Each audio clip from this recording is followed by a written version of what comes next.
باقاعدہ نشان لگا لو ان کے اوپر، جو ماں باپ کو گالی دیتے ہیں، جو ماں باپ پر گنڈا گردی کرتے ہیں، جنہوں نے ماں باپ کو اولڈ ہوم میں چھوڑا ہے، جنہوں نے ماں باپ کے منہ پر تھپڑ مارا ہے، جنہوں نے ماں باپ پر دھکا کیا ہے، جنہوں نے ماں کے سامنے اپنی زبان سے بدزبانی کی ہے، ان پر نشان لگا لو، وہ دنیا میں ذلیل ہونے سے پہلے مر نہیں سکتے، ذلیل ہو کے مریں گے دنیا کے اندر، موت نہیں آ سکتی جب تک ان کو ماں باپ کی ذلت کے ابس اللہ تبارک و تعالیٰ کے عذاب کو آواز دے رہے ہیں نا۔ رب رسول کے بعد سب سے بڑا درجہ کس کا ہے؟ رب رسول کے بعد سب سے بڑا درجہ ماں باپ کا ہے، اور ایک بندہ ماں باپ سے بغاوت کا اعلان کر رہا ہے۔ قرآن نے کہا یہ دونوں اپنے جو کندھے ان کو ایسے جھکا کے ماں باپ کے سامنے بات کیا کر، یہ کیونکہ اللہ تبارک و تعالیٰ نے ان کو یہ عزت عطا فرمائی ہے کہ تیرے ماں اور باپ ہیں۔ جنت میں بھی ماں باپ جب آرزو کریں گے اپنی اولاد سے ملنے کی اللہ تعالیٰ سے، تو یہ نہیں کہا جائے گا جاؤ اولاد فلاں جگہ ہے ان سے جا کے مل لو، نہیں، بلکہ اولاد کو ان کے پاس پہنچایا جائے گا، کیونکہ ماں باپ کی یہ شان ہے کہ وہ خود چل کے کسی کے یہاں نہیں جائیں گے، جن کو ملنا مقصود ہے ان کو ان تک پہنچایا جائے گا۔ اور ان لوگوں پہ بھی نشان لگا لو جنہوں نے ماں باپ کی عزت کی ہوگی، باپ کی فرما برداری، ماں کی فرما برداری، جنہوں نے تمام باتیں برداشت کی ہوں، دنیا میں بھی کوئی طاقت ان کی عزت کم نہیں کر سکتی، دنیا میں کوئی طاقت ان کی عزت کم نہیں کر سکتی۔ آخرت میں بھی اللہ کا وعدہ ہے،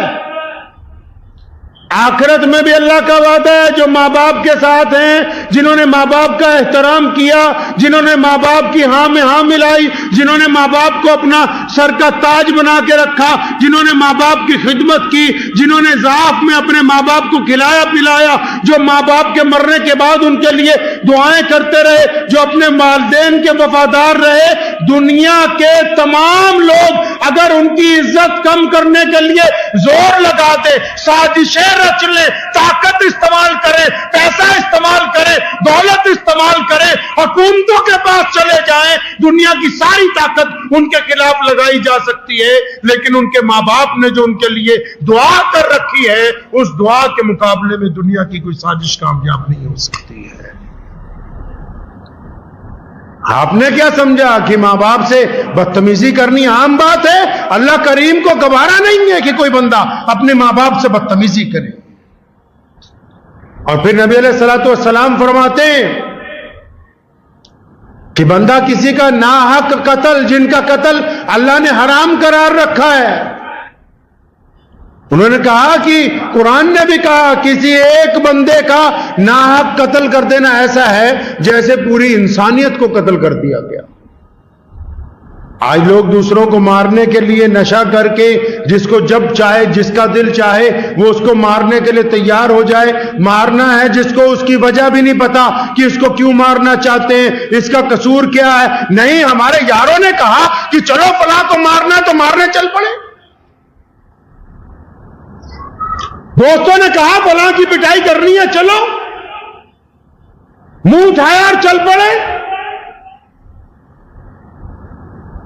حدیث کے اندر آتا ہے کہ جس نے قتل کرنا تو بہت بڑی بات ہے، جس نے قتل میں ذرا سی ہمت افزائی کی، یہ دفعہ بنا رکھی نا سرکار نے 120B، مطلب جو کوئی ہلہ شیری دے، پلاننگ کرے۔ حدیث شریف میں یہ بات 1450 سال پہلے ذکر کی گئی کہ اگر کسی نے کسی کے قتل میں تھوڑی سی ہلہ شیری بھی کی، وہ بھی اتنا ہی بڑا گنہگار ہے۔ کسی نے کسی کو یہ بھی کہا اچھا ہاں ٹھیک ہے مارو اس کو تو مارو، کوئی وجہ تو ہو، کوئی بات تو ہو، کوئی بنیادی چیز ہو۔ ہاں مارنے کا حق صرف حکومت کے قاضی کو دیا گیا تاکہ وہ گنہگاروں کو سزا دے سکے، آپ کو دوسروں کے اوپر جج نہیں لگایا۔ اللہ کو وہ لوگ بھی پسند نہیں، کبیرہ گناہ یہ بھی ہے کہ جب وقت آئے میدان میں رب اور رسول کے لیے، جب کبھی وقت آئے اللہ تبارک و تعالیٰ کے راستے میں قربانی دینے کا، پھر پیٹھ دکھا کے بھاگ جائے، رب کو وہ بھی پسند نہیں۔